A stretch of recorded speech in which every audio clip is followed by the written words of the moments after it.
I'm hearing people talk about Ateta needing to go. I'm not there.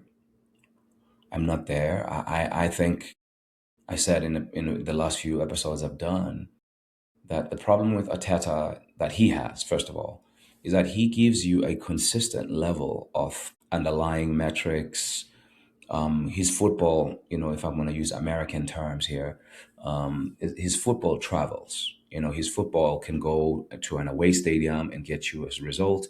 His football can be at home and get you a result. It's repeatable stuff, right?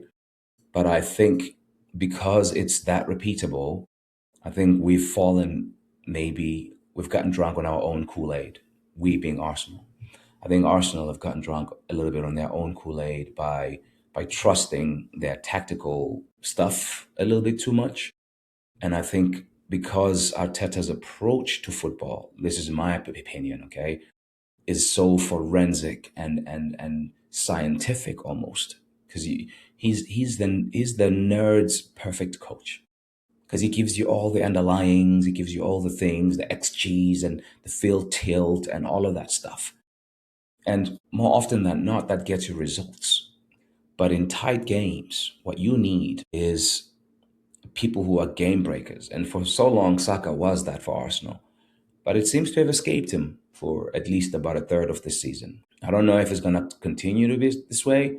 And if it does, this will be hands down his worst season in an Arsenal shirt for production, because Saka has been a reliable source of product, right, in this attack. But it seems now that he's also been like blunted or stopped by most of the opponents that he faces, and I think we're asking too much of him. So my thing is I don't think Arteta. I think he's one of the best coaches around, first of all, and I think he will go on to win things if he continues to coach at top clubs. My worry with him is that I think he finds a way to equalize everything and maybe takes away the arrogance and the swagger. I think his team is too humble. I know we're picking nits here, but I think Arsenal as a team, they're too collectivist in the way they do. And I'm sorry that this sounds like I'm crying about it. I think this is a perfect thing in most situations, which is why it gives you results in most situations. But it's also the thing that I think gets in the way when teams are like, okay, we're not going to play ball with you. We see what you do to these European giants when they try to play with you. So we're not going to do that. And we also know that you need a win more than we do. So you have to force the issue, Arsenal, because we don't have to do that. And as long as you're trying to do that, you leave yourself vulnerable going the other way. And that's when they get you. That's my view. I think Arsenal are victims of Arteta's template being so successful. But because we've been doing this template now for however many years Arteta's been at the club, 6+ years, six and a bit, right? So because of that, like other teams get to then do tactics and they see what's working. And historically, Arteta has found answers.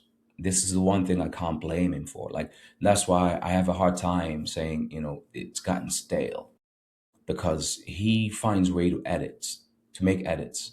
But the problem he has at the moment is the next one needs to come sooner rather than later, as long as these guys don't fire.